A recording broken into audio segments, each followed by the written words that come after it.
Welcome to Move Your Mind. My name's Nick Bracks, and this is a podcast where we have real conversations with real people and give real advice.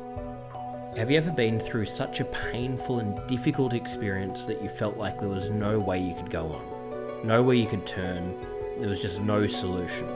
You just felt trapped and that there was no way out. Like you're in a prison cell without a key. You're in a cage. Today's guest has one of the most incredible stories of anyone I've had on the podcast. He's been through life-changing experiences, and one of the key things we spoke about was using pain and past experience to inform our future, to learn, to grow, to find meaning and purpose, and lead to the person that we become.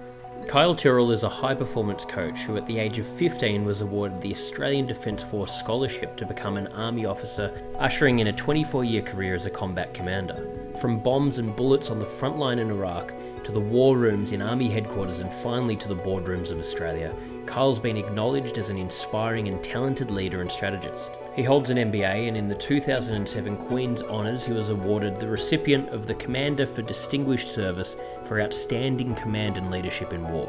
He left the Army at the rank of Lieutenant Colonel. And just a reminder that the Move Your Mind book is now available globally. You can find all of the links at nickbracks.com/book, and you can join the Move Your Mind community by going to moveyourmind.me. And we've just re-released Under Bracks. We're donating $1 from every pair to mental health.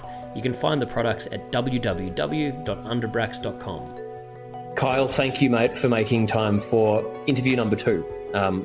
Anyone listening won't know, but I actually emailed you after, or said to you after, that I legitimately felt like it was one of the best, if not, the best interview that we've had for Move Your Mind. So I was upset that it was gone, but I'm also glad that we get to do it again. Yeah, no worries, Nick. No pressure now. You said the other one was good. Let's hope that we can get it back up there. But in the military, we do lots and lots of rehearsals before we go and execute. So let's just treat that one as a rehearsal. Exactly. So it's just common practice for you, doing it this way. Exactly. Maybe even this one, we might have to do another 2 or 3 before we get to the main one. Just keep practicing and fine tuning, and we'll get there. You never know. Let's see how we go. You never know. Yeah. See what the technology gods do for us today. I know. It's like that's the one thing with. I mean, it's amazing with technology being able to do this kind of stuff remotely, but it seems like for the podcast, probably 1 in every 2 or 3 something technical will happen, and you'll have to sort of work around it. But it does also allow us to, I guess, have a conversation like this while I'm in New York and you're on the other side of the world in Australia. So it's definitely some positives.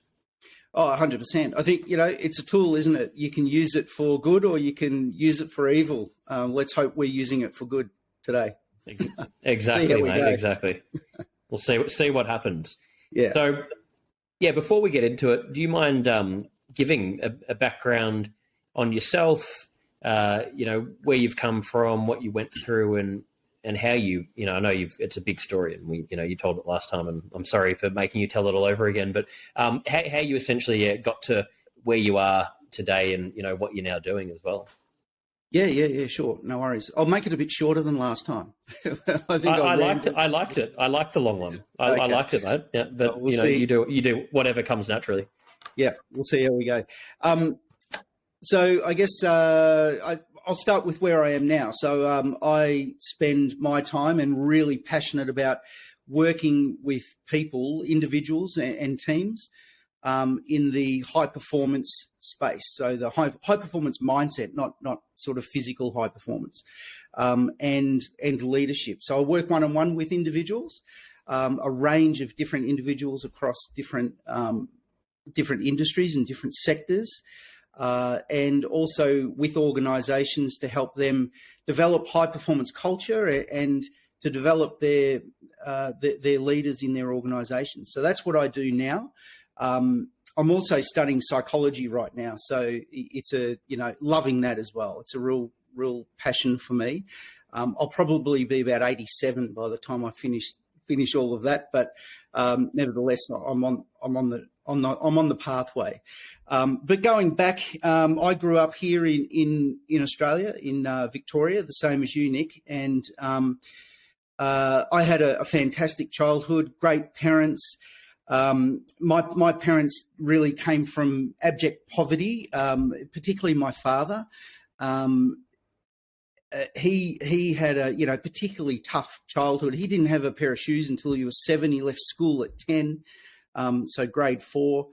But had this incredible work ethic. Was a very valued and very principled man. And I speak a little bit about my parents because they had this real concept of legacy. So both mum and dad, mum left school at the age of 14, and she always had a couple of jobs on the go. She would do things like she worked in a butcher shop for a long period of time, and they both grew up down near the docks, the wharves in Victoria here, a tough place to grow up. It's been gentrified now. I wish we had the houses, wish we owned the houses now that they grew up in. They're worth millions. But back then it wasn't as nice a place. But basically mum and dad sort of got themselves out of there and through two things really. First one was extraordinary work ethic. Working, as I said, Dad, 2 or 3 jobs. He was a detective in the police force eventually, is where he went. He'd spent 23 years there. But when he wasn't working as a detective, he would be doing things like packing bananas in a warehouse, or the other one that he did, which kept him super fit, was hand digging the foundations for houses in new housing estates. So there was that work ethic and the fact that they were sensible. They saved money, but they were able to save money because of access to social housing. So we got our first family home in a place called Broadmeadows, which is a fairly rough side of the town, I guess. But we were there, so that's where I was as a very young kid.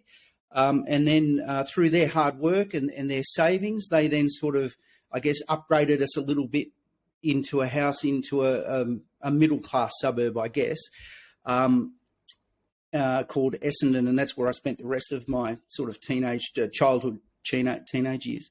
But I talk a fair bit about my mum and dad because I think that they've had a big impact on me, and certainly later in my teenage years, when it came to deciding what I wanted to do with my life, it did have a big impact because they had an expectation, and I think in our last, in our rehearsal interview, we spoke a lot about expectation, but they had an expectation which I think was placed onto me that I would continue the legacy. So they sort of got us to a certain point, and that, then it was up to us siblings to then sort of keep moving forward. So when it came time to, decide on a career, I was really keen and really sort of passionate about heading in the direction of being a landscape gardener. And that really sort of got battered back pretty quick by particularly my father, who was like, no. And this was back in the sort of the 80s where there weren't reality TV shows with celebrity gardeners or anything. He sort of saw it as a lawn mowing man. He was like, no, that's not going to happen. And then for a while there, I sort of mentioned carpentry. He's like, no. And then I said, well, I'll follow in your footsteps, become a police officer. He's, absolutely not. That's, think a bit bigger. And so eventually what happened was I was keen to have a career that was more sort of outdoorsy and physical. And the expectations of my family were that, I'd have some sort of professional career. So I kind of melded those two together, and I got exposed to the military through Army cadets, which I really loved. And I thought, oh, well, look, I'll do that. I'll join the Army. During that time, I sort of got interested in law, and I thought, well, maybe I'd not the Army, maybe law. So I went and saw Mum and Dad, and, maybe I should go to uni and do law. And Dad wasn't real keen on that, being an ex-police officer. He didn't have a high regard for lawyers either. So he was like, right, go with the Army thing. So I applied for a scholarship. And I think that at the time, my thinking was, I'm not going to get this. They only hand out a few. There's thousands of people that go for it. And if I don't get it, then I'll just default back to the law thing. I'll apply for law and see how I go. To cut a long story short, I ended up getting the scholarship. They gave me $400 and a guaranteed place as long as I passed my final year at school, which I did. I also got into law. So there was, I had these two offers, and I was very very much keen on going the law route. And the reason why that is because I'd become entrenched in where we were living. I was playing footy. That was kind of following in my dad's footsteps. He played at a very high level for South Melbourne. He played in the VFL then. It's now the AFL. So I was doing that, and I'd gotten into boxing when I was about 15. And that was a very, very big part of my life. I was training with a world champion professional called Paul Ferrari, who's since passed away. But he was quite famous back in the 80s and the early 90s. And I was training with him. My dad was really invested in that with me and supported me. He'd drive me up there. We met him through my dad. My dad knew him. And a great story of the type of man my father was, very loving, very caring, very supportive, but also pretty realistic. He sort of said, I think boxing would be good for you. So he took me there for 3 months. And at the end of the 3 months, he said, okay, are you committed to this or not? And what he was doing was driving me there every day. I'd go 6 days a week. He'd drive me there. He'd sit in the corner of the gym and watch. There's no mobile phones back then to be distracted. He would watch. And then he'd drive me home. And I said to him at the end of the 3 months, yes, I'm committed. He said, great. Okay, so this is how it's going to work. I'll drive you one way to the gym. And it was 11 kilometres from home. So, so I had to run the other 11 kilometres. But he didn't drop that on me until I said I was committed. So I got really fit. The consequence of that was that it made life easier when I eventually did go and join the army. I joined the army, graduated from Duntroon. I bounced around as an officer in a few different battalions, in the infantry, the fighting side of the military. I ended up in the early 2000s in the parachute battalion, the 3rd Battalion. And in 2006, I deployed. 2005, I did a few deployments. 2004, I was in the Solomon Islands when they had their sort of crisis going on there. 2005, I did a quick deployment to Iraq. 2006, I did a big deployment to Iraq. It was about 7 months, and I was commanding 110 soldiers. And our area of operations was downtown Baghdad. 44 square kilometres around Baghdad, but we did operate outside of that, sort of went all the way up north over to the Iranian border and all the way down to Kuwait on occasions for specific missions. So during that time in Iraq, it was really interesting. The government the new government had just been elected. Saddam Hussein was being tried, and that was like 100 metres from where I was located. And there was essentially a civil war going on. So the level of violence was through the roof. When we first got there, I'd get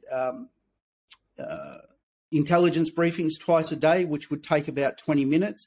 And then the ramping up of the violence in my 44 square kilometre area of operations was such that those briefings were taking a couple of hours. So we had to sort of change the metrics and say to them, don't brief me on anything that's sort of less than 20 deaths or, a major incident. So it was fairly significant. Whilst we were there, we were extraordinarily busy, hundreds and hundreds of missions into the red zone. One of my soldiers died while I was there, which was, had a significant impact on me and my later life. And other things also occurred, as you can imagine. It was fairly hectic. One of the things that at the time was, interesting, but I didn't think would impact me later in life did, and that was a rocket hitting our accommodation. I was asleep in a room. The rocket hit that accommodation, and later in life, I found that specific incident sort of crept up on me and caused issues. So eventually in 2009, so I went on and I was promoted to Lieutenant Colonel. Around 2009, I was having difficulty coping. So fortunately, I was working for a brigadier in Army headquarters at around 2007, who I suspect had been suffering with PTSD himself from a helicopter accident that he was involved in. He won a Star of Courage there, pulling people out of a burning helicopter. I think he recognised some things in me, and so he encouraged me. Well, he more than encouraged me to go and seek some help, which I did, and that sort of kept me hanging in there for the next couple of years. The issue that I had was that I didn't want to talk to anyone at work because it would damage my career. I didn't want to talk to the woman that I was married to at the time because it was pretty clear that was going to damage her view of our marriage, and so I wasn't talking to anyone, and sort of persisted with it for years until 2009, where I just wasn't coping, and so that led to me getting to the point where I was very, very, very low, and I couldn't see any value in myself or me being around. I was having severe problems sleeping, in particular, and I think that compounded everything. So it started off, I would go to bed and then wake up all the time with nightmares, and then it became I didn't want to go to bed because I knew what was going to happen. So I was getting very, very little sleep. My marriage broke down. My wife at the time left with the children. So I'd kind of lost who I was, lost my family, lost a lot of support, didn't want to talk to anyone, was pushing everyone away and avoiding them.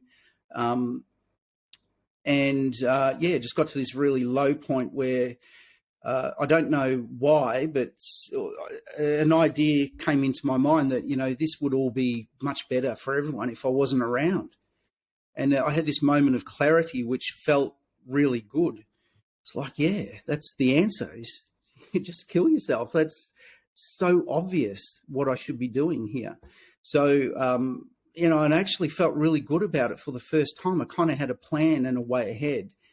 And so I started to, organise myself. I had a rifle. I got that, loaded it, worked out where I was going to go and do it so I didn't make a mess at home, and identified where in the state park nearby I was going to go and do it. And I was actually walking out the door with the rifle to jump in the car and go and do it, feeling pretty good about myself.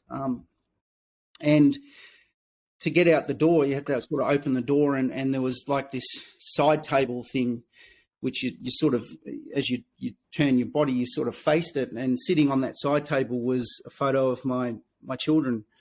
And I had another realization that I couldn't do it to them, that there was this realization of, hang on a second, this wouldn't be relief for them, this would be torture for them for the rest of their life. And so that sort of rebounded me back into feeling particularly bad. And from there, I sought help, and eventually ended up discharging from the military in 2011. And then that kind of, led into the dark years, the 4 or 5 years of just being really low, not knowing where I was, not knowing who I was. I had this identity crisis, like no longer a soldier, don't want to be a victim, trying to find out who I was at the same time as dealing with the PTSD. And so those sort of 4 or 5 years, what I didn't realize was incrementally I was coming out of it. I was incrementally getting better because I was doing work on myself, and I was very slowly, very incrementally, I was getting out of it. And eventually I was sort of good enough to look forward, and took on some really great work in the Middle East as a security risk consultant with the NSA, and ended up living in the Middle East for a little while. Doing that was a good time. I came back to Australia, and when I came back to Australia is really when I started to get into the coaching and mentoring space. As I said, since then I've enrolled in psychology and really enjoying that. I chair a couple of not-for-profits that work in the veteran space, specifically around welfare and homelessness, and life is bloody fantastic, and that's where we're at now. Well, mate, hearing it again, it's an amazing story, and I was still sort of hanging off every word hearing that, because it's, I think it's just, again, thank you for sharing it as well and being so open. And it's just the things you've been through, the lessons you've learned, the fact that you are able to talk about it and share it and help other people by sharing that message is so important as well, because I know on different levels, even, what you were talking about with identity, so many people, athletes have a huge issue with that when they finish their career, and you spend such a long period of your life identifying as this one thing, getting adulation for it, being good at it, and then you move on from that, and who are you? What do you do? And so many things that are relatable, and I think it's really important we talk about this, and it gives you hope hearing that you reached that point and were able to not only work through it but come out the other end and find, connect all of the pieces to find your calling and, be doing what you're doing now. So yeah, really amazing story, and, appreciate you sharing it again. How important do you think it is to learn from these different experiences and then, find a way to apply that in the real world? Well, it's critical. I mean, really, what I've come to learn is that it's not important. It just is life. That's what actually creates a life.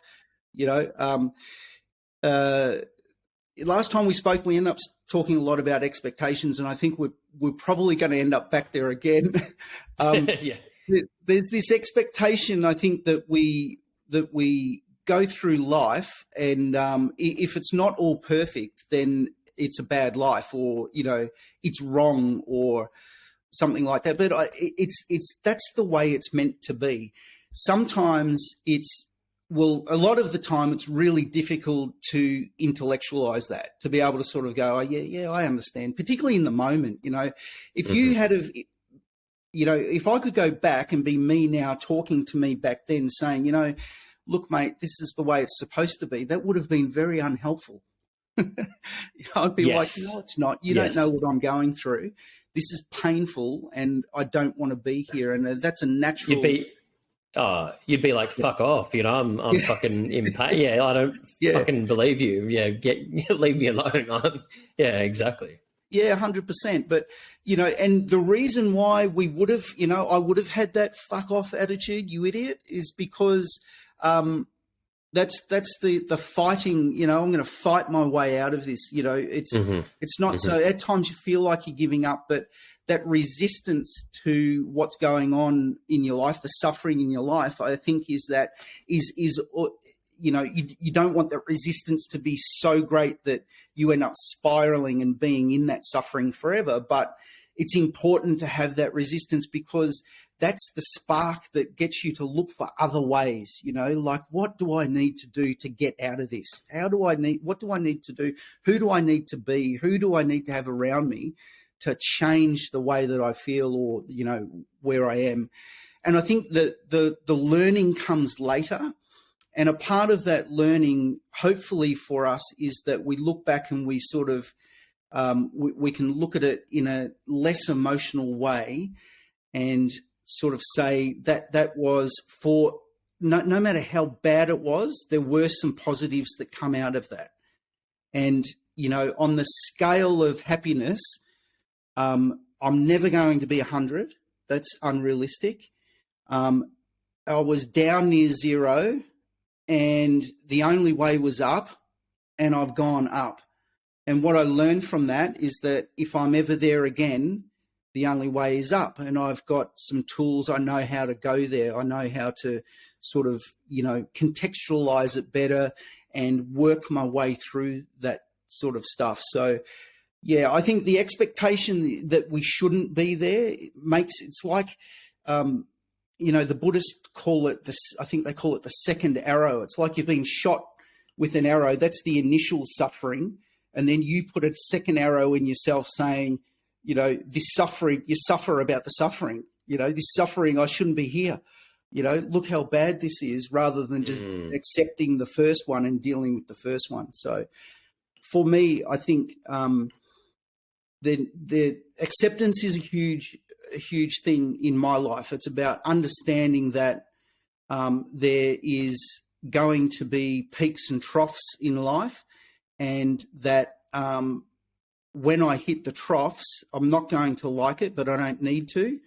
And eventually there will be gems that come out of it that enrich my life. And they might be very small, or they might be quite significant, but you can't expect to go surfing without there being peaks and troughs. And life is like surfing, I think. Yeah, you simply can't. And like you said, expectations, it was such a big thing, big part of our initial conversation. And it does drive a lot of things. And I completely relate, and expectations from other people, from what you put on yourself. And a lot of my life is, I've had suffering from that. But then, like you were saying, it leads then to finding the thing that you actually want to do. And without that expectation, without that suffering, without that difficulty, you wouldn't go and find it. So it's an interesting sort of thing where you can only retrospectively find that lesson and understand it, and then learn as well that you probably wouldn't have it any other way anyway, because it's just necessary that, we don't, if we're too sheltered and we try and avoid pain and not have different experiences, not fall flat on our face, not try things and fail and, pull ourselves back up, how are we going to build resilience? How are we going to find who we are? How are we going to find what we actually want to do? We're just going to sort of be numbing ourselves and just coasting through life. And, that's not happiness either. So it's life does equal pain to a degree. And it's not about, trying to just be in this feeling of elation all the time. It's about, trying to find meaning and trying to find what is it that, how am I going to navigate it, and how much, how much suffering can I handle to get to that point, and not trying to avoid it. Yeah, I agree 100%. And you mentioned the magic word there, happiness, and I think that's the greatest expectation that brings us down as humans that's out there is, this is what happiness means to us and how we define it. So, my view is that we shouldn't really be, that shouldn't be the goal, happiness. So happiness is more an experience that we have. And it's an experience of positive thoughts. That's what it is. And you can't sustain an experience. Like, we keep moving forward, we keep changing, the world around us changes. So happiness is transitory. It comes in and it goes out. Whereas I think, what we really want is contentment, which is sort of a deeper feeling of peace or calm, gratitude, satisfaction, this contentment that can sit in you for a long period of time.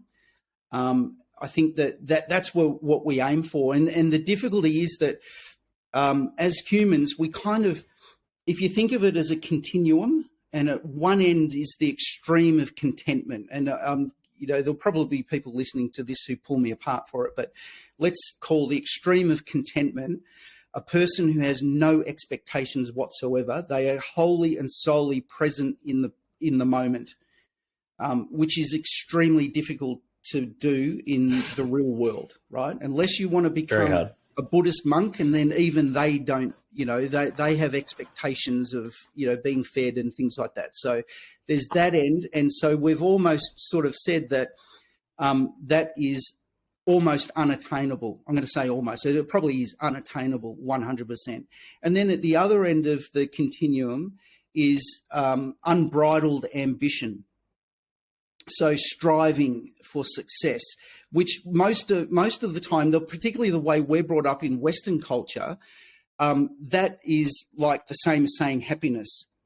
this unbridled ambition. I want a bigger house. I want a better job. I want more money in the bank. I want my kids to go to a private school. Like it's ambition, right? Mm-hmm. But at the extreme end, it's unbridled ambition where you never live in the moment. You're always about what's next. And so it's 100% expectation and it's 100% in the future. And yet we live life in the present. And so that's almost unattainable as well, although a lot of people, particularly in Western cultures, are moving towards that end. Mm-hmm. I think that what we need to do is try to, on that continuum, it's a dialectic problem. What we need to do is to be able to accept that both of those extremes exist and create a middle ground out of the two, where we can find contentment whilst also having a degree of realistic ambition. So coming into the middle and sort of saying, okay, it's realistic ambition, it's realistic commitment sort of down this end. We kind of bracket it, realistic ambition, and then we've got some realistic contentment, and we're going to fall somewhere in that sort of bracket in the middle, depending on where we're at and how we're thinking and feeling throughout that day. And when people talk about life balance, that's what I think of, is sitting in that bracket of sitting between realistic contentment and realistic ambition. I don't think about, a morning routine or, it means that you've got to get, you've got to go to the gym.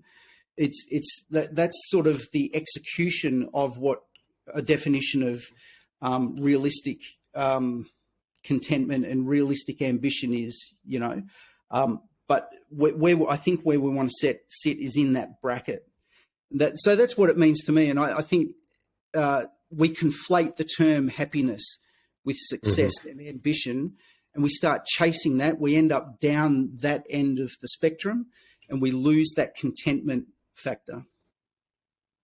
Absolutely. And it's so easy to go down the path of the just complete ambition side because we're taught to do that. The Western world teaches us that's what you are meant to do. If you want to be successful, if you want to fit in, if you want to feel good about yourself, if you want to be happy, happiness is going to be there's going to be a pot of gold at the end of this ladder. If you just keep pushing for long enough, you're eventually going to be content and be okay, which everyone sort of, at the end of the day, we all want to find that contentment, but you can never get there going down that side. So I think I completely agree with what you're saying, that it's balancing it and finding that middle ground, and a daily proposition of you've got to be self-aware and assessing these things. And if you're attaching it to no, but I'm only content and stable when I've got that regular routine, that rigid, getting up at this time, exercising, meditating, doing these different things that are good for us, and hopefully we should be doing some of them.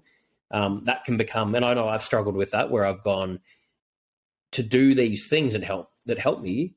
They actually then become a stress in of themselves, because then you're putting pressure that, okay, now I've got to achieve all these different tasks in my day, and I've also got to get my X amount of exercise done and get this done and do this and do that, and how am I going to fit it all in? And then you're overwhelmed. And so it's like, finding that balancing act, which is really difficult, because you've got to be very honest with yourself, very aware, and not influenced by the outside world, which is, I think, the hardest thing. And I think also, like you were saying, I can't remember who I heard talking about it. It was a guy that had been a monk, and he was saying it's actually not that hard to go and become a monk, because you're in that environment, you've got no temptation, no stimulation around you. You can just surrender. It's all you sort of, that's the only option.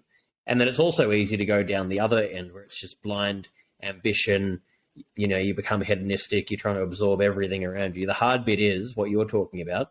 How do you operate in the world and find that balance? That's like not an easy thing to do, but I think that's the sweet spot where, we should be all trying to navigate towards. Yeah, 100%. And, Nick, when I speak to people about this, what I occasionally get is someone who says, so what you're telling me is that I need to lower my standards. I think that says a lot about where our mindset is. I need to lower my standards. It's like, no, I think you need to, operate in the range of realistic expectations. And I love AFL football, and I'm 53 years old. So, if I set a goal, and my view on how the whole goal thing.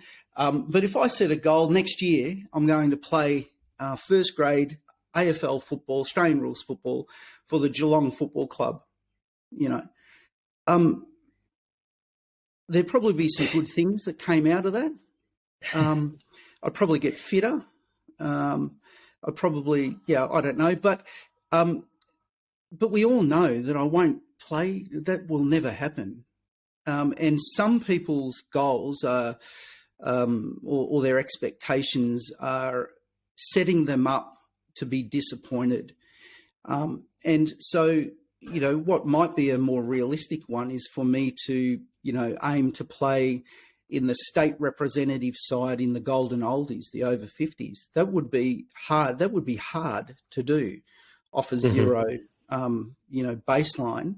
So it would be challenging, and I'd probably get all and more that I wanted out of that to improve my life, as opposed to setting something completely unrealistic and failing. And, the people say, fail first, fail fast.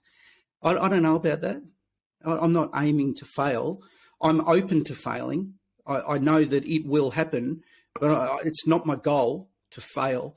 My goal is to try and set something that's achievable but challenging and that I can actually reach. And the way that we do that is counterintuitive to the way that a lot of, people out there in the personal development space suggest you do it. So what they suggest, by and large, you pick a book up, and a lot of them will tell you that you need to do more. Change your morning routine. Get up at 4:30. Do this. Do that. Do that. You don't need 8 hours sleep. I only sleep 5 hours. And these people put themselves up as the model. And if that in fact is what they're doing, then that's great because it works for them. But we all know that doesn't work for most people. And the way to achieve goals is to make them really, really easy to achieve, and you're going to achieve them. And what I mean by that is, someone will say, well, then why have the goal? It's not inspiring. Well, you can have the goal, but then you do something that we call in the military chunking down. So, if my goal is to play in the Golden Oldies next year and represent the state team, I mean, that's an extraordinarily challenging goal. That's way less than playing in the first grade AFL team, but it's realistic. I could possibly do it. So it's challenging. What I then do is I chunk it down to really, really easy steps that I know I'm going to do every day and in every moment. And so I remove the resistance in the steps that lead up to that bigger goal as much as I possibly can. Because, there's people out there also that will be saying you need more discipline. The problem with that is, like, discipline, it's not limitless. You will wear it out. You need to call on discipline when it's absolutely necessary, when there's nothing else. I need to be disciplined, or in tiny little bursts, like in the morning, where it's like the goal in the morning is not to get out of bed at 4:30 and do an hour session. The goal is just get out of bed. That's the first goal. Tick that off. And there's even resistance to that. And you need a little bit of discipline just to overcome that. But if the goal is to get out of bed and do a smash session for an hour, you'll need a lot of discipline to get over that. So tick it off. I'm out of bed. Now I need to decide whether I'm going to go for this next little chunk down goal, which is go to the gym. Not work out, but just turn up at the gym. So, yep, I tick that off. And the next one is and get through the first 15 minutes of a workout. And if I don't feel like it, I'll leave after that. Then you get through the first 15 minutes. And by constantly achieving, you gain momentum and you overcome the resistance and you rely less on discipline. So I think that was a very long way of jumping in and saying that in many respects, we look at it the wrong way. We look at it from a negative bias point of view on, what are you not doing? So that whole question about, I'm going to lower my standards. That's looking at it from the perspective of what you're not doing. Sort of change that perspective to a positive one, to what are you doing? What will you achieve? I think it's, really important the way you explained it, because it makes a huge amount of sense. I know, I can put my hand up and I fall victim all the time to what you're saying of having these big ambitions, aiming too high and getting overwhelmed. And the ironic thing is, what happens is you get so overwhelmed and despondent and frustrated that you actually end up doing nothing. You throw in the towel, or you have a breakdown, or you just get burnt out. Whereas if you do the small steps and make it achievable, it's actually enjoyable, because it feels good when you know that if you work, you can work hard, but it's actually tangible. There's actually something that you know is achievable. And if you can do that, then you're more likely, or I guess this was the next part of the question I wanted to ask you. Do you think the people that, a lot of us are looking towards, where we're like, we want to achieve that level of success, do you think they got there because they're doing what you were talking about? They didn't sit there and think, okay, I want to, from point zero, become a gold medalist. They chunked it down as well. Do you think that's what most of these successful people have done continually? That's part of the process for them? Yeah, I think the science would tell us that's exactly what they did. They may not intellectually and cognitively sit there and say, I didn't do it that way. But how can you show me an Olympic gold medalist in swimming that didn't start swimming when they were, 6 or 10 or 12? They've been doing it for years and years. And the way that they did it is they turned up every morning at 5 a.m. to the pool. So that was goal number one. Objective 1, tick. Objective pool 2 is get in the pool, tick. Objective 3 is to punch out the laps. And how do they punch out the laps? They do it stroke by stroke. So you can't move forward unless you're in the moment taking small and decisive action. And at any point in time, we are humans of our own free will. And I know there's a lot of pressure on Olympic athletes, and particularly when they've got some talent at a younger age, they may have felt like they couldn't stop. But there is, I'd say that there are thousands and thousands of potential Olympic gold medalists that decided to stop. Yes. Many more than decided to go on. So the thing is that there was a choice to go on. But I think, high performers, I used this analogy last time, Nick. It's like if I took you out in the middle of the ocean and dropped you in the water and said, you're 3 kilometres off or 5 kilometres offshore, and I said to you, you need to get back to shore, you would probably look to the shore, see a landmark, say a lighthouse, and you go, right, I'm going to head for that lighthouse. The only way to make that happen is put your head down and take the first stroke. Thank you so much for supporting Move Your Mind. We're expanding the offerings of the organisation, and we're tailoring everything we do to suit you guys and to try and answer to all of your needs and the questions that you send in. The book is available globally. You can find all of the links at nickbracks.com/book.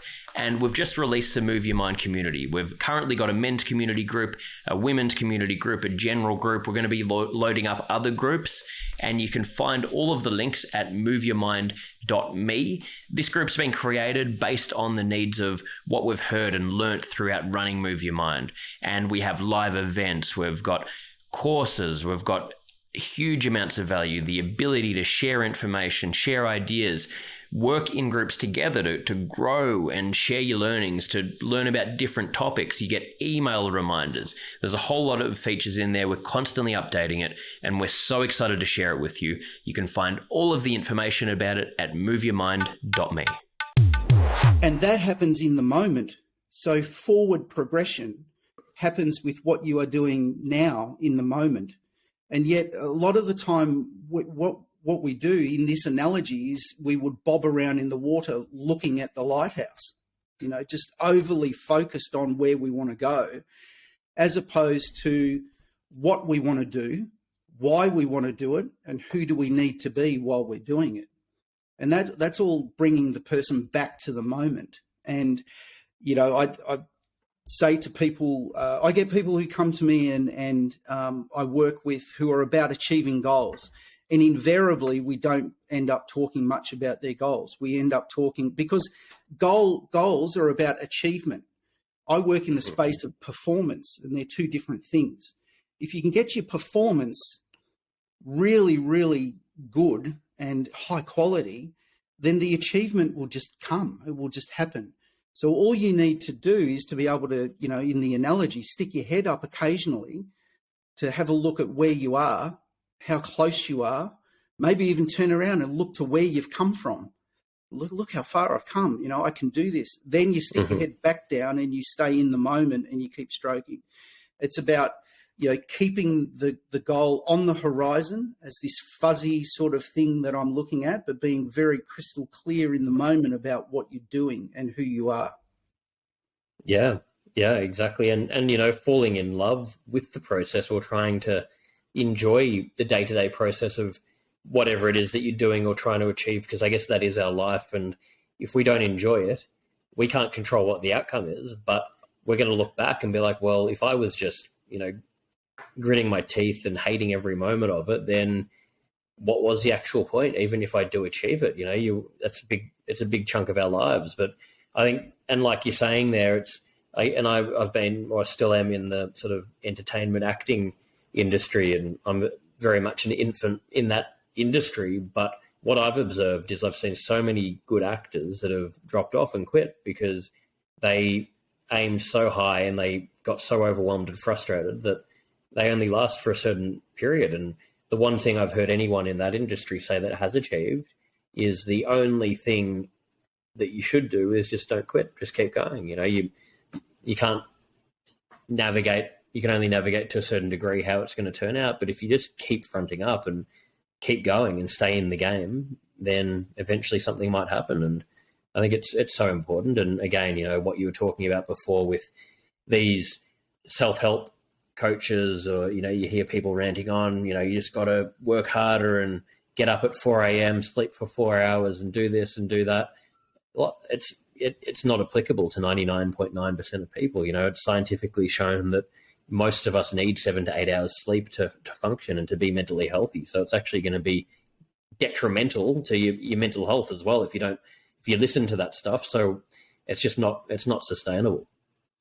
Yeah, I think, just on that point, it's also giving away your power. If you're going to be slavishly following someone else's, life program, I mean, is that now your life? You need to really think about this locus of control. It's like, you've got to navigate your life. The book you read was about that person navigating their life. So take from it what fits for you, because you're different both internally, and your environment is different. Your stage of life might be different. Your well-being might be different. There's so many variables that won't necessarily match up to the book that you just read. So I'm a huge advocate of reading as much as you can. I've got, my wife, every time I walk in with another book, she rolls her eyes. But I've got, it's a nightmare when we move. There's cases and cases of books. But I think that's really important. But it's also important to approach it with an objective point of view, with curiosity. That's interesting. Don't become a cult member and, slavishly follow it. You need your tailored approach. I think, what you said before about actors that, dropping out, you were touching on the concept of persistence, and my story about not committing suicide and then the dark years that followed, that was one of persistence. That was just, get up in the morning and just find something to keep going. So I think persistence is really important. And that leads to two other things. The first one is that you're right. The goal is just a goal, and we all have them, but invariably, like how many of your goals have shifted during the process? Willingly, like you've gone, what, I think that this, by coming this far through the process, I've now identified a new opportunity or a new insight or a new joy or a new love, and I'm going to take it in this direction now. So, the veracity or the validity of the goal in the beginning, you've got to understand that it's potentially a temporary thing. And it's also potentially something that you won't achieve. But if you do achieve it, let's look at what people do when they achieve goals. They generally set another one. So it's like, hang on a second. So I've spent, 25 years saving up for this beautiful house that I live in. And now I've taken the keys and we've moved in. And now I'm looking at, now I might put a pool in. Now I might build up. Or, it's like, oh, geez, I'd love to live in that other neighbourhood. Or now I want an investment property. And, all of those things are great. But just be aware that, you achieved it. And for a split second or maybe a day or a week or a couple of months, you actually reveled in the joy before you needed something else. Yeah. And so was it the 25 years of working towards it that was valuable, or was it the walking into the house that, when you die, you're not going to live in it? Was it that? Yeah. We need to work that out for ourselves. And in those 25 years, it wasn't all fun. There was suffering. And we persist through suffering by attributing meaning to that suffering. I think I spoke to you last time about my favourite author is a guy called Viktor Frankl, who wrote a book called Man's Search for Meaning. And he's a guy who was in the German prison camps during, he's in Auschwitz, I think, during World War II. And he was a psychologist before he went in. And what he noticed, he wrote the book after he was in, he survived. And he noticed that that suffering was inevitable, but if someone applied a really deep meaning to it, that they that they had a greater chance of getting through. Like they didn't die, they didn't give up, they didn't lose their will to keep going. And he says, he's got a quote that I love. I throw it out there all the time. Suffering ceases to be suffering the moment that it gains meaning. Yeah. And I think that's a great lesson. Like, this is a book I've given to all my kids and said, please read this book. But I think that's, we need to accept this is going to happen. We're going to have bad times, but it can be really, really bad if that's what I choose it to be, because it's about my perception of what's happening as much as what's happening. There's the other one I throw out there is by a psychologist called Kirsch, who says perception is not of the experience, it is the experience. So our life is the perception that we have of our life. And what that does is gives us back some control in times where we think that, like the world is fucked and everything's coming down on me. It's like, hang on a second. What can I do just to perceive this a little bit better? And that will get us through. That's the base, the building block of persistence, is that little bit of that perception that gives hope. And so I think that's also really important for people.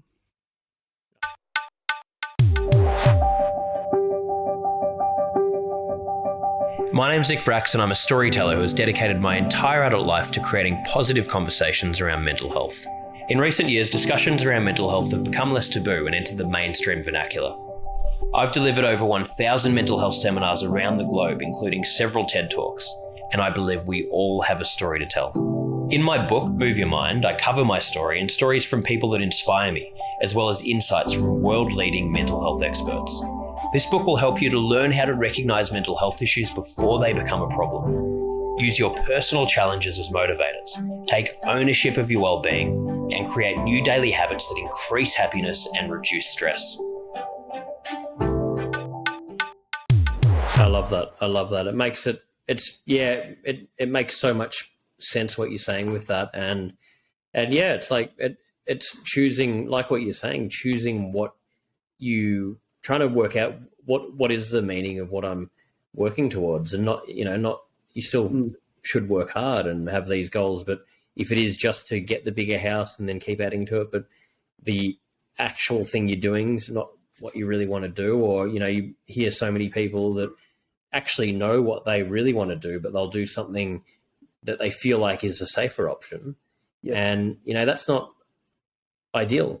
It's not an ideal thing. And, Jim Carrey, I heard him saying a story where his dad really wanted to be a comedian, and he felt like he had to support the family and became an accountant, hated what he did, ended up getting fired from the job. And Jim Carrey said, well, if you can fail at what you hate doing, you may as well take a chance at what you love doing. And, so it's finding what is the thing you want to actually do, and how can I find within reason a way to do it. Maybe we can't do it on the level we want, like the story you were saying earlier, but we can find some middle ground with, how we want to spend our lives. Yeah, 100%. I think, another way that I say this with my clients is that, it is inevitable that you will have hard times, you will suffer. It is inevitable. A good way to approach that is to accept it and then find a way to suffer with purpose. That's another way of saying, give that suffering meaning. It's like, another analogy I use all the time is people who do the Tough Mudder or the Spartan race. As an ex-military person, I can't get my head around paying to go and do something like that. They used to pay me to do that. But why do people do it? I mean, clearly that's physical and mental suffering to a degree. But why do they do it? Because it has a purpose. They have a strong purpose for why they want to willingly put themselves through that. When we're in a position where we're unwillingly there, it's even more important to be able to suffer with purpose, I think. So, to try and dominate the unpredictability of those moments in terms of internally, not environment-wise, but internally. So, coming back to the present is really important, I think, with that, and understanding, like, there's some really simple questions that I get my clients to run through all the time, really. And the first one is, what's the most important thing for me right now in this moment? Bring back to the moment and focusing on what's important. And then measure that with what's possible right now. And that sort of speaks to that continuum thing that, bringing back into having realistic expectations. And you can double check on that. Am I copping out? Did I just underplay myself? Is this still challenging? Yes, it is, but it is possible for me to achieve. It is possible for me to think like this. It is possible for me to feel like this. So, it sort of marries those things together in the moment, and just really simple. And the locus of control is internal. It's me taking control of what's important. It's me taking control of what I'm going to aim for in this moment. So, yeah. And I think last time we spoke about, this concept of the big me and the little me, understanding that is really, I think, key to getting ahead with life and knowing what's going on in our brain, which is really, really complicated, or our mind, more to the point. And so I sort of break it down into this duality just to make it really simple for people, that there is a little me, and the little me is mainly who we hear inside our mind chatting to us. They focus on, the little me will focus on the past or the future, but not the present. It'll be chaotic. It'll be about drama. So it'll be about people. It'll be like gossipy. There'll be blame and excuses. It'll be driven by sort of, this feeling of anxiety, and it'll be focused on the problem. And so if we can sit back and sort of hear ourselves and go, I'm sort of ticking off on a lot of this stuff, that's probably the negative, the little me. And then the big me is kind of like more like the logical you. Imagine a courtroom. It's the judge who's not involved, wasn't there when the crime was committed, has no emotional attachment or agenda. It's just the judge listening. And some psychologists call this the wise mind, but that the big me is anchored in the present.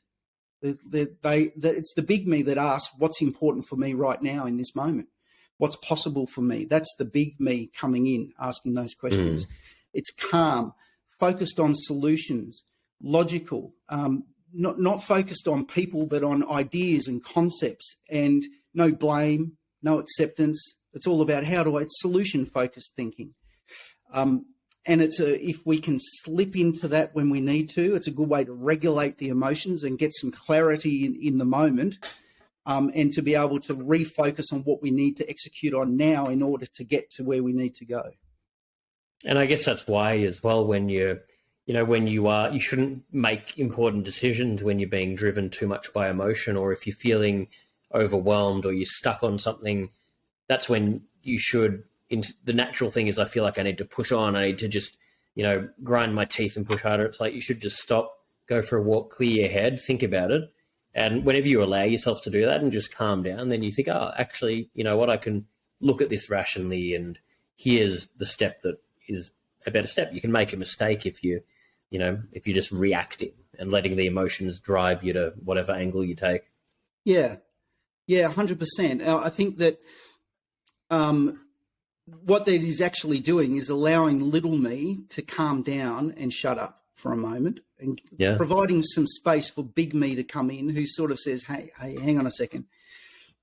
The crux of this issue is this. Let's focus on that. And then big me might leave again. And little me then says, oh, yeah, but, I'm going to do this. I'm going to get back at that person, and I'm going to show them. And like the ability to be able to hear that and sort of go, hang on a minute. You're basically saying now's not the right time to make a decision because I'm not thinking with the right part of me. I need to bring more of this other part of me in to get a higher quality solution. And you can see it in high performers all the time, that they will, you and I both love footy, but so I'll use that, they'll have a shot for goal and they'll miss, and you'll see that they're angry or they're disappointed, or you'll see they'll say, fuck, and they have this moment where little me is taken over and the emotions are dysregulated.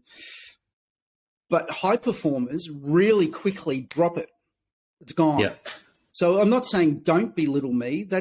You also love really hard. That's little me as well. So we don't want to lose little me. What we want to do is sort of balance it up a little bit. And you'll see it in high-performing athletes all the time. If you're a sporting person and you like watching sport like me, you'll see it. Really high performers don't hang on to the emotional stuff. They have it, they drop it, and then they get back into the moment. And I think that's a really great lesson for getting through life. I really like that. It makes a lot of sense and super applicable. Going back to the PTSD, just to quickly touch on that, how difficult was that? And I guess I know a lot of people listening have probably been through some form of it. I know a lot of people in the world have, and it's not talked about enough. How difficult is that to confront and start to chip away at, working forward from?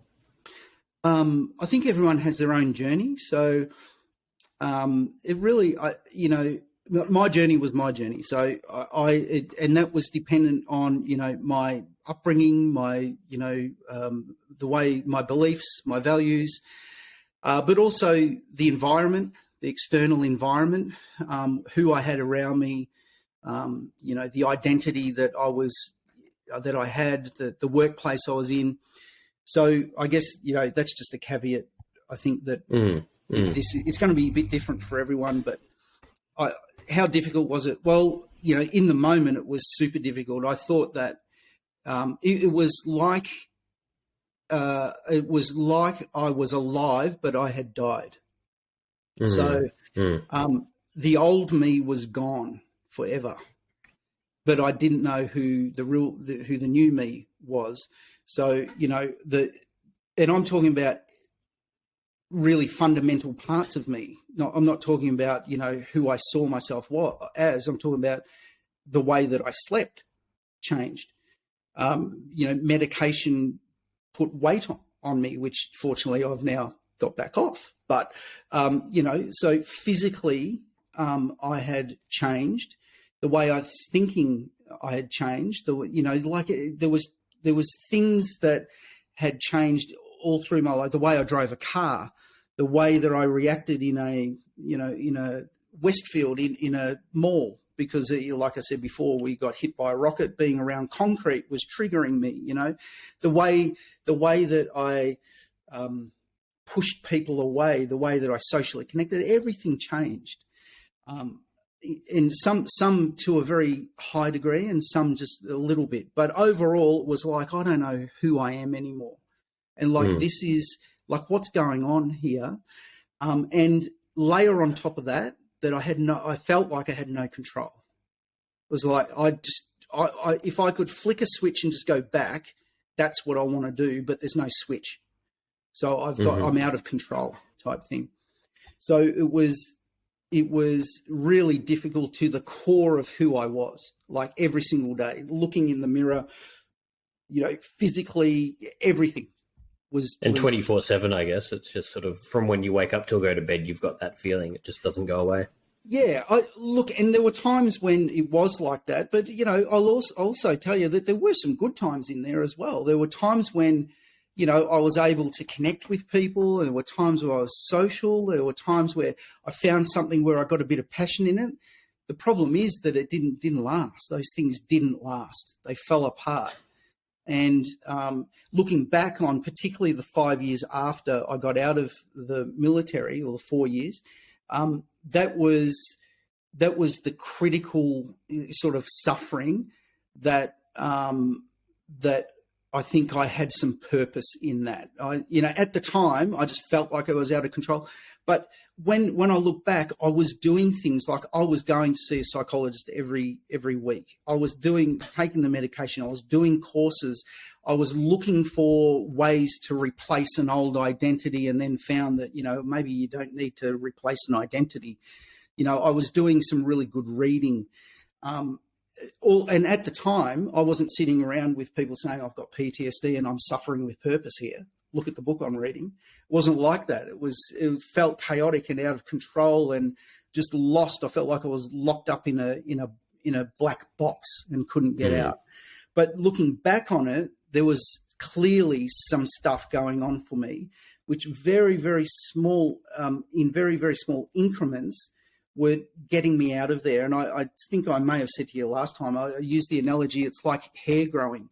Not that I've got much hair, but you don't wake up today and say, oh geez, look at how much my hair's grown since yesterday. Like, you just don't notice it. Yeah.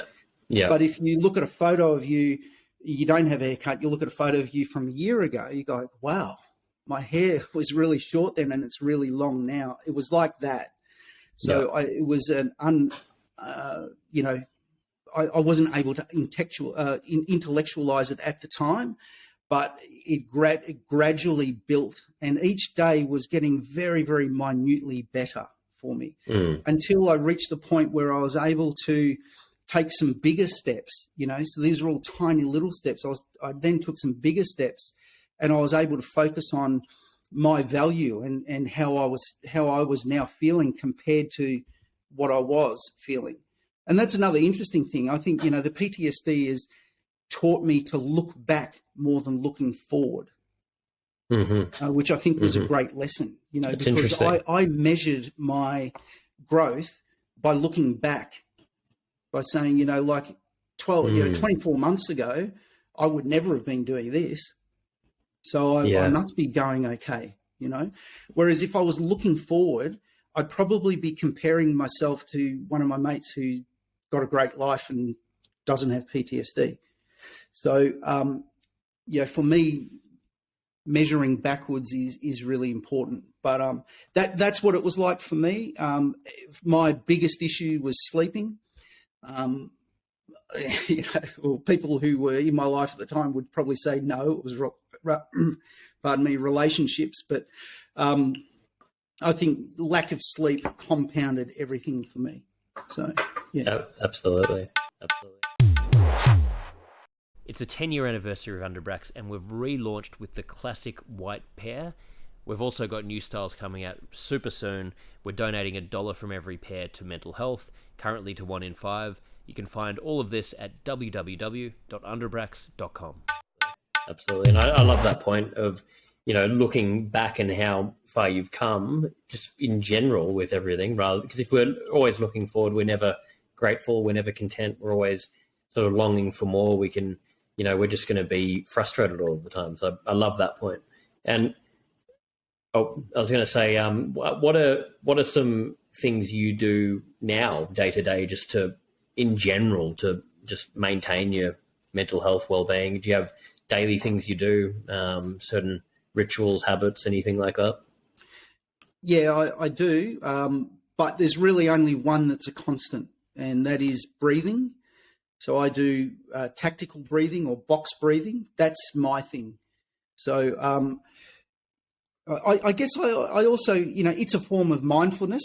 It's something that I can do really quickly. It's just, box breathing, 4 seconds in, hold for 4 seconds, 4 seconds out, hold for 4 seconds. And I do 10 rounds of that. But the way that I do it is not like it's a habit, but it's not a routine. And what I mean by that is that I treat that in the same way that I treat drinking water throughout the day. Mm-hmm. So, I might be sort of doing something, sitting at my desk, doing something, or just had a client or something, and then sort of go, now's a good time to do a bit of that. So what I'm doing is deregulating my parasympathetic nervous system and upregulating my sympathetic nervous system regularly throughout the day by doing this sort of 2-minute exercise, rather than, I think that makes more sense for me, because I don't wake up in the morning and say, I've got to drink 2 litres of water today and drink the whole 2 litres in the morning. It doesn't work like that. I don't eat all of my meals at once. So that's the way that I approach it. So it's not necessarily a routine, but it's a habit. The other thing is, I guess this is that's a form of mindfulness, but I can't really mentor and coach and teach what I do without really placing an emphasis on mindfulness in my life. So as much as I can, I bring myself back to the present moment. Now, I've got some weird stuff that I tell people, a really great place to do that is in the shower, because you're not going to get distracted usually in the shower, unless you've got young kids. But in the shower is really good, because you can ask yourself, or tune into what's the temperature of the water? What does the water feel like on my skin? What's the sound of the water hitting my head? What's the smell of the soap? So you're utilizing all of those senses to bring yourself into the present moment. And it sounds really weird, but what it's actually doing is training me to be like, my mind to be like that for the rest of the day. So I do that. I do that sort of thing throughout the day. They're the only 2 things that I do on a regular basis. Other things come in and out. I read a lot. I'm an inquisitive person. I think the other thing is that, I volunteer. I do a fair bit of volunteering. And I think that sort of helps me as well be grounded. So they're the things. Great. Yeah. Yeah. Having those things, but then not having certain things where it becomes a forced habit, like getting up and having to exercise, having to do this. You might still do those things, but you're not having to do it as this rigid sort of daily thing, which it makes a lot of sense what you're saying. I really like that. Yeah, I mean, I exercise. I just don't put myself under pressure. I might go and smash myself this afternoon. Tomorrow morning, I might get up early and go for a walk, and that's okay. But there's some parts of my life that I treat like brushing my teeth. Yeah. So I don't get up in the morning and go, should I brush my teeth today? I can't be bothered, I try and move it into the automated sort of thing. Like, I wouldn't think twice about brushing my teeth. It happens without any resistance. It's just there. And I try and move some of the things in there. But, the reason why it's so easy is no pressure. There's no pressure on brushing my teeth. There's not even thought about it. So there's other parts of, self-care. Brushing teeth is self-care. There's other parts of self-care that I try quite hard to move into that basket. And the primary method for doing that is to remove the pressure around it and to find the easiest possible way to do it. Like think about brushing your teeth. Everything is there it's all there for you within arm's reach. It's really simple to do. I've even got an electric toothbrush. I don't even have to go like that. So, the principles of that, of how easy it is and how habitual it is, I try and move into other areas of my life as well. Not as successful as brushing your teeth, but, I get runs of it where it does feel like that. Yeah, no, makes a lot of sense. So we've got 5 questions that you're probably aware of from last time that we finish each episode with. So these can be sort of short answers, whatever comes to mind. Yeah. Before I go into that, where can anyone listening to this, if they want to learn more about you, look into the work you're doing, etc., where can they go? I've got a website, so it's Kyle Tyrrell, all one word, KYLETYRRELL.com.au, or they could reach out on any of the social medias, so LinkedIn, Facebook, Instagram. I think there's Kyle Tyrrell High Performance Leadership on all of those platforms.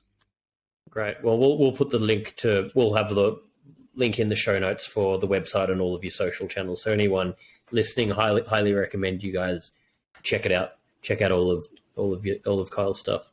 Cheers, so these, no problem at all. These final questions. The first one is, what's the best childhood memory that comes to mind? Yeah, this will be, I think what I told you last time was just being a kid, being in the backyard, laying on freshly mowed grass, that smell of freshly mowed grass, and playing with my 2 favourite Matchbox cars. That'd be my, the sun beating on your back, not a worry in the world, very contented. That'd be my best childhood memory. Love it.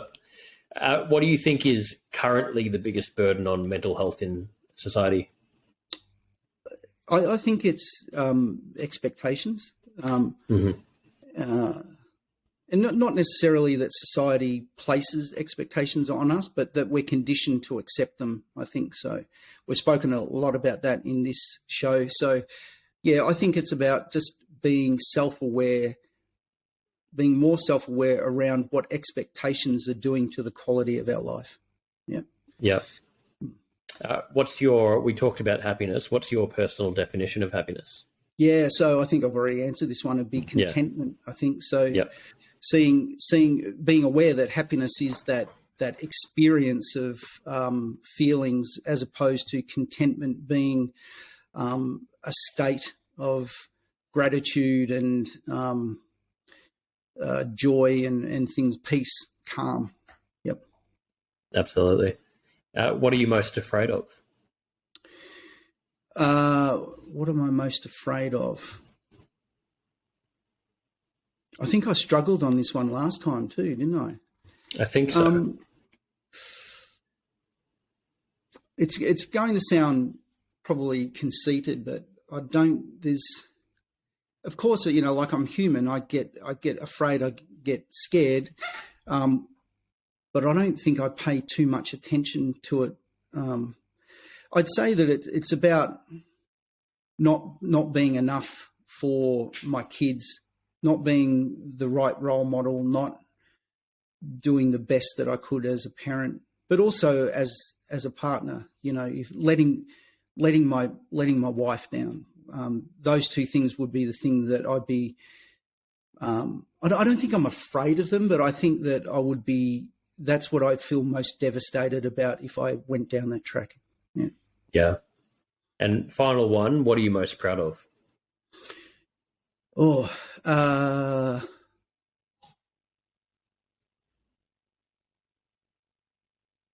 These are great questions, Nick. What am I most proud of?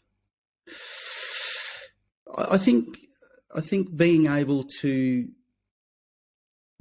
talk about this stuff. I think, like taking taking what was a very full life that had some very high highs and some very low lows, and then turning it into something valuable, like all of it, all of the highs and all of the lows, getting some value out of it, and that value potentially being able to help other people. I think that's what I'm proud of. I hope that I'm able to keep doing that and sort of get to the end of my life and feel like it was worthy. So I think that would be it. Yeah, I think that's a great one and a great way to end. And I know you'll definitely, I mean, you've helped me even just listening to you for a second time. It's helped me again listening to this. And I know that all of our listeners will get a huge amount of value out of it. So really appreciate you making the time, coming on for a second time and doing this, and have loved every minute of it. And I'm sure our listeners will too. So yeah, really appreciate it. Well, cheers, Nick. I really appreciate it. I appreciate the opportunity. I enjoyed talking to you the first time. I've enjoyed this one even more. So, like I said to you, you've got this incredibly natural way to make these conversations flow and feel comfortable, and I appreciate you for that. Appreciate it, mate. Well, I've enjoyed it more as well. So I'm glad we got to do it. So thank you. Cheers. Thanks to Kyle Tyrrell for joining me today for Move Your Mind. And just another reminder that the Move Your Mind book is now available globally. All of the links are at nickbracks.com/book. You can join the Move Your Mind community by going to moveyourmind.me, and we have re-released Underbracks with all of the products at www.underbracks.com.